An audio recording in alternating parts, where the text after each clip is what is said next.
할비입니다. 이현주의 성경순례 이현주 카타리나입니다. 오랜만에 뵙습니다.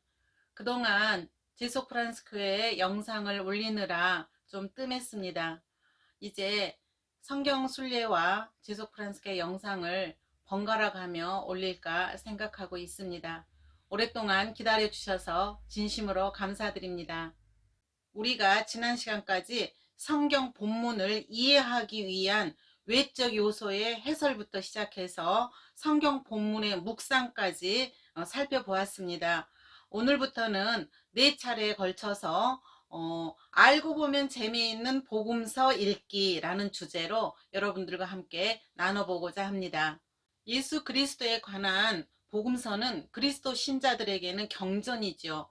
그래서 복음 말씀을 읽을 때 경건한 자세로 읽어야 하는 것은 마땅한 일입니다. 하지만 경건한 자세로 읽다가 보면 경외감과 우선적 무게감 때문에 본문의 뜻과 또는 배경에 대해서 느낄 수 있는 묵상을 좀 더 더딜 수밖에 없게 됩니다. 그런데 복음서를 한 권의 책을 읽듯이 읽는다면 좀 더 친근하게 다가가고 또 쉽게 묵상할 수 있지 않을까 생각을 해봅니다. 그래서 오늘은 복음서를 이야기식으로 소개해 드리고자 합니다. 신자분들에게 복음서는 왜 4권일까요? 하는 질문을 많이 받습니다. 사실 복음서는 예수님의 전기가 아닙니다. 그래서 그것을 전기식으로 이해하게 되면 굉장히 좀 혼란스러운 부분이 있어요. 우선 복음서에 같은 내용이 여러 군데에 많이 편제되어 있고 어떤 본문은 앞에 있고 어떤 본문은 다른 복음서의 뒤에 있고 이런 것들에 대해서 전기식으로 이해하게 되면 어렵다는 것이지요.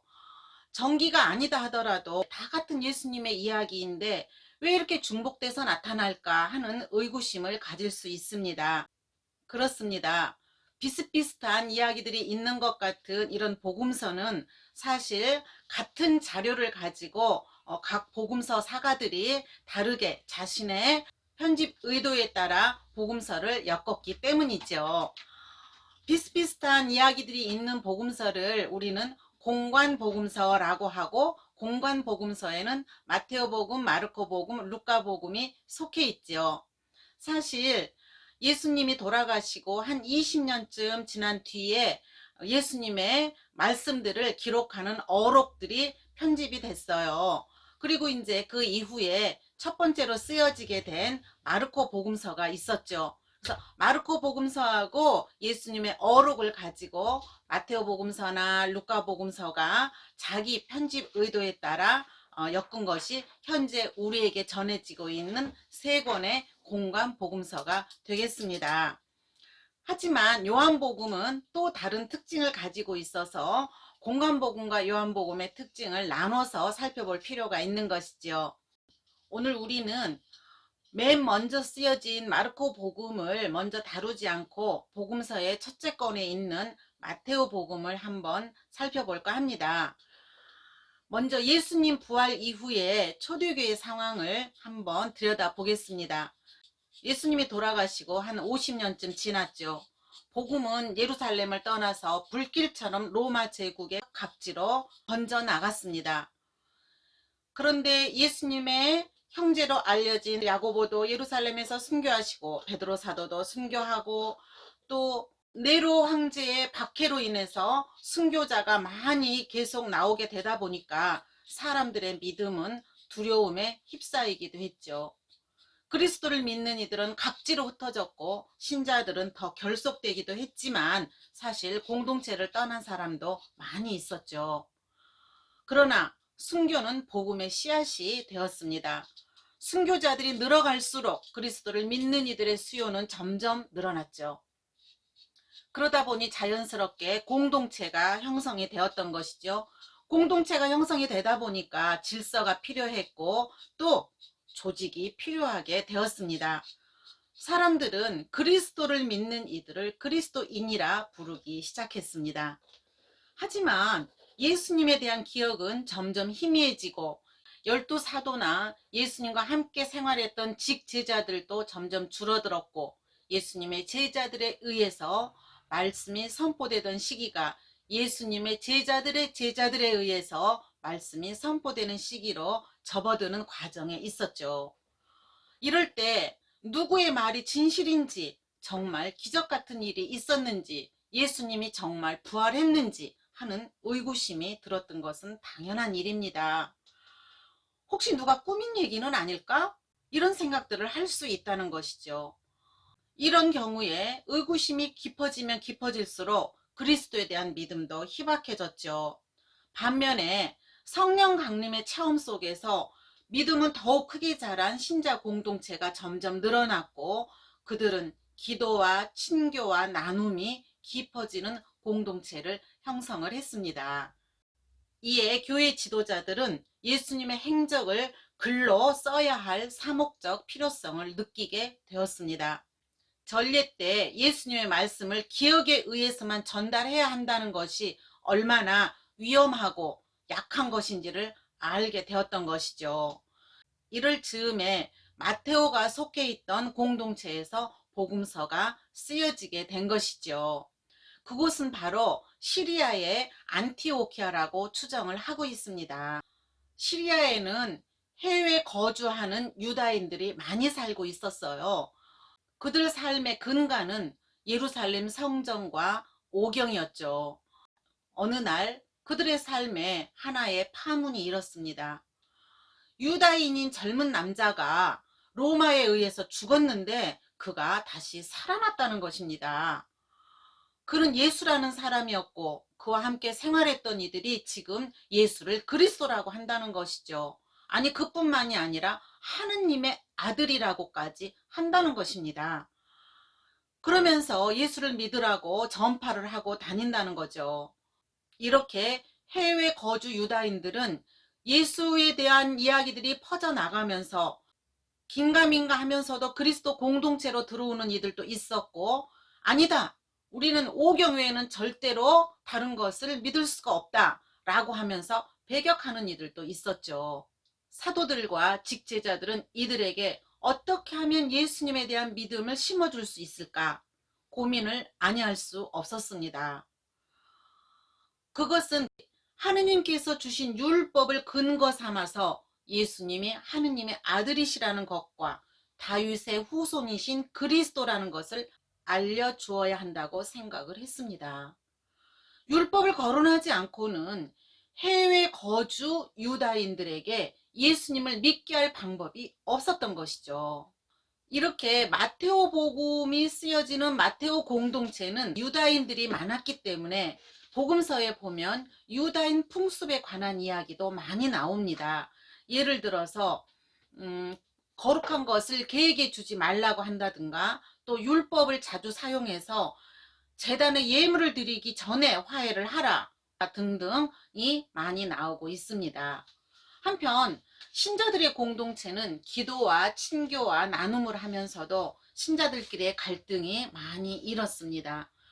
누가 더 잘났는지, 누가 더 못났는지, 누가 가난한지, 누가 높은 사람인지들의 관심이 많았고, 이러한 유혹은 결국 갈등을 야기시켰습니다.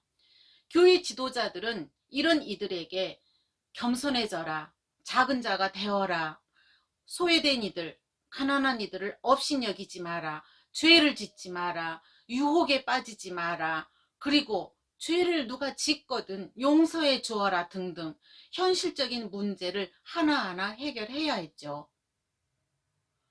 그러나 이러한 일들을 하나하나 글로 기록해서 놔두면 여러 경우에 그 글을 보고 직접 사목을 하지 않아도 될 수 있다는 생각에 이르는 것이죠. 정리를 하면 마테오복음서가 쓰여지게 된 배경에는 그리스도 공동체의 믿음을 성장시키기 위함이었다 하나 있고요. 새로 입교하는 이들에게 예수님이 누구인지를 교육시키기 위해서 쓰여졌다. 세 번째로는 전례 시에 예수님의 행적을 말로 전달되는 위험성을 조금이라도 감소시키기 위함이었다. 그리고 신자 공동체에서 빚어지는 여러 가지 갈등들에 대해서 사목적인 지침이 필요해서 예수님의 행적을 글로 기록해야 될 필요성이 있었던 것이죠. 또 밖으로는 아직 예수님에 대한 믿음을 받아들이지 않는 해외 거주 유다인들에게 예수님은 율법의 완성자라는 것을 알려주어서 믿음을 가지도록 해 주어야 했습니다. 그리고 직제자의 제자들이 살아있을 때 그 말씀들을 글로 기록해서 복음 전파에 더욱 큰 힘을 받도록 하기 위해서 이렇게 복음서가 쓰여지게 된 것입니다. 그러면 각 복음서마다 여러 가지의 특징이 있는데 마테오 복음사가는 어떻게 마테오 복음을 구성하고자 했을까요? 마테오 복음서는 철저한 기획을 가지고 작성되었음을 알 수 있습니다. 복음서는 해외 거주 유다인들이 오경을 기억할 수 있도록 5개의 묶음 이야기를 2가지 주제로 펼쳐놓고 있습니다. 그리고 예수가 그리스도이고 하느님의 아드님이시고 또 구원자이시고 율법의 완성자이며 다윗의 자손임을 복음서 곳곳에 배치를 해서 복음사가가 전하고자 하는 메시지를 전달해 주고 있는 것이지요. 복음서의 내용 중에서 최고의 메시지는 예수님은 죽고 부활했다는 것입니다. 이 메시지는 신앙의 정점이었습니다. 사실 예수님의 죽음과 부활이 있었기에 성령 강림으로 용기를 얻은 제자들이 예수님과 함께 보내며 체험했던 여러 가지 것들을 기억해내기 시작했습니다. 그러면 이제 마테오 복음서가 어떤 내용을 전하고 있는지, 그리고 뼈대가 어떻게 이루어졌는지, 즉 어떤 집을 지었는지 살펴보도록 하겠습니다. 자, 공동체는 갈등도 있었고 공동체를 떠난 이들도 있었고 또 공동체 안에서 더욱 믿음이 깊어지는 이들도 있었는가 하면 믿음이 약함에도 공동체를 떠나지 못한 이들도, 그러면 그들에게 무엇을 전해야 가장 그들이 믿음을 북돋을 수 있을까요? 그것은 바로 예수님이 누구냐는 것이죠. 즉 예수 그리스도는 예언의 성취자이다 라는 것을 강조할 필요가 있었습니다.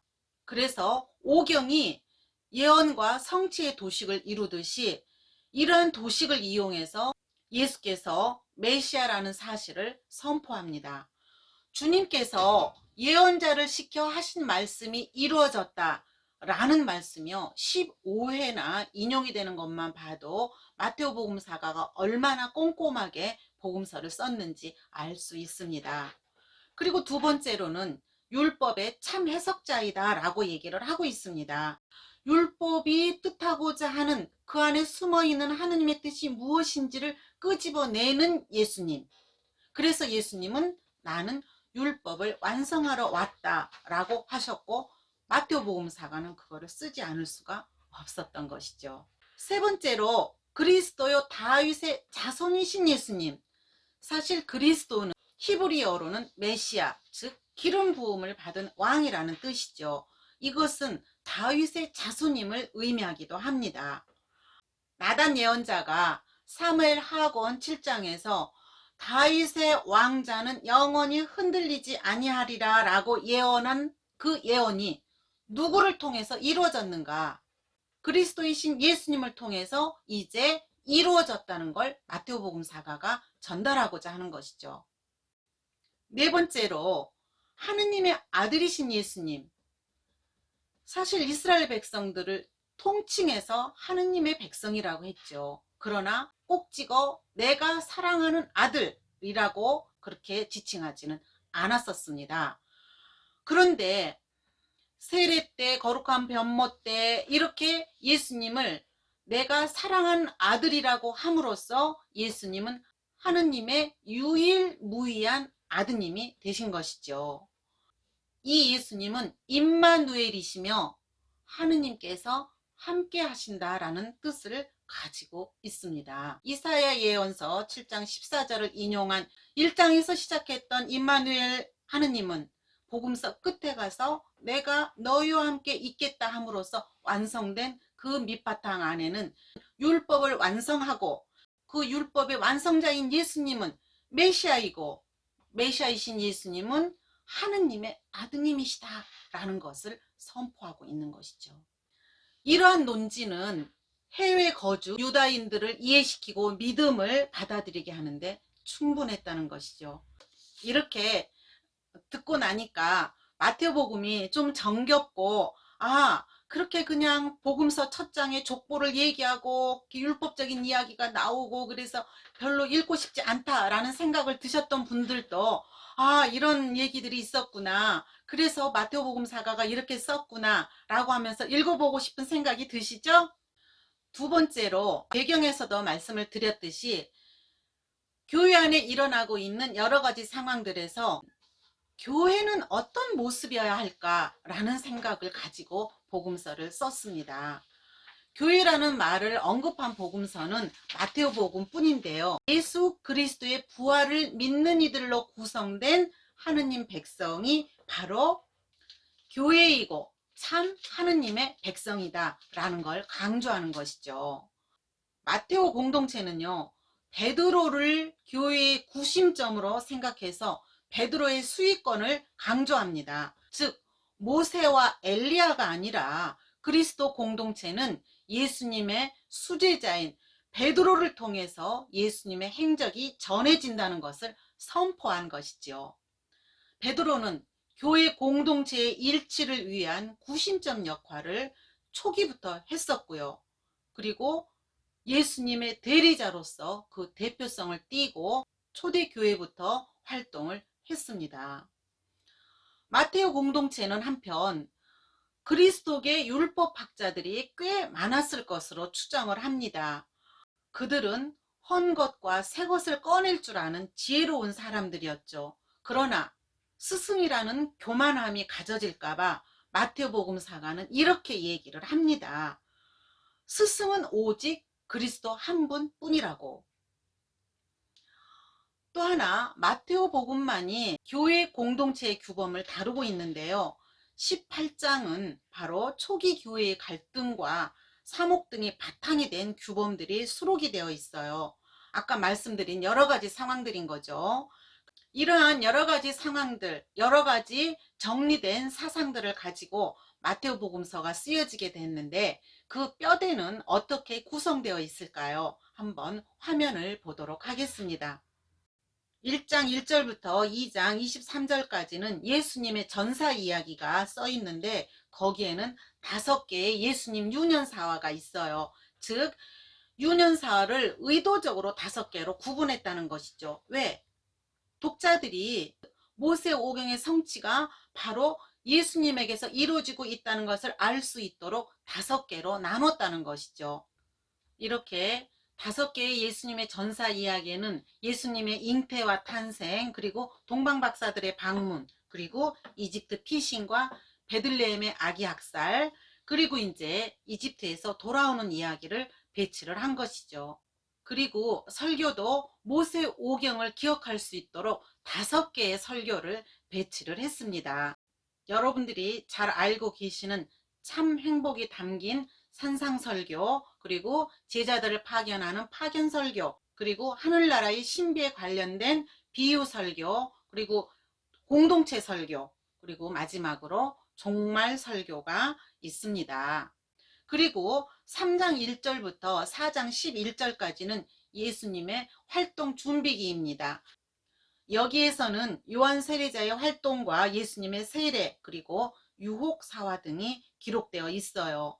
그리고 4장 12절부터 18장 35절까지는 갈릴레아 활동기를 적어 놓고 있는데 여기에 이제 산상설교라든지 10가지 기적, 파견설교 등 이런 것들이 수록이 되어 있습니다. 이제 예루살렘으로 가게 되는 예수님의 모습을 그리면서 독신이라든지 포도원 일꾼 이야기 등을 기록해 놓았죠. 그리고 예루살렘 활동기에 가서는 유다교를 단죄하는 설교를 하게 되죠. 그리고 종말 설교도 여기에서 있게 됩니다. 이렇게 마태복음 사가는 뼈대를 예수님의 전사, 갈릴레아 활동기, 예루살렘 활동기로 구분해서 현재 우리가 읽고 있는 복음서를 만들어 낸 것이죠. 이렇게 마태복음서를 짧은 시간에 전체적인 배경과 또 그 당시의 상황들을 생각해 보면서 마태복음을 읽으려고 하니까 여러분들에게 마태복음이 좀 더 친근해지지 않을까 생각이 듭니다. 저 같은 경우에는 임마누엘 하느님이 첫 장에 나오고 마지막에 내가 너희와 함께 있겠다라는 그것을 통시적으로 바라봤을 때 선율이 흘렀어요. 아, 마테오복음 사가가 얼마나 예수님을 어떻게 전달하고 싶어 했던가 라는 생각을 하게 된 것이죠. 여러분들도 여러분들의 복음서를 한번 써보시겠어요? 예수님이 나에게 다가오셨던 인격적인 만남, 예수님을 통해서 체험했던 여러 가지 일들을 기록해 보세요. 여러분들의 이야기도 멋진 복음서가 엮어질 것입니다. 오늘의 성경순례는 여기까지 하겠습니다. 다음 영상도 기대해 주시기 바랍니다. 감사합니다.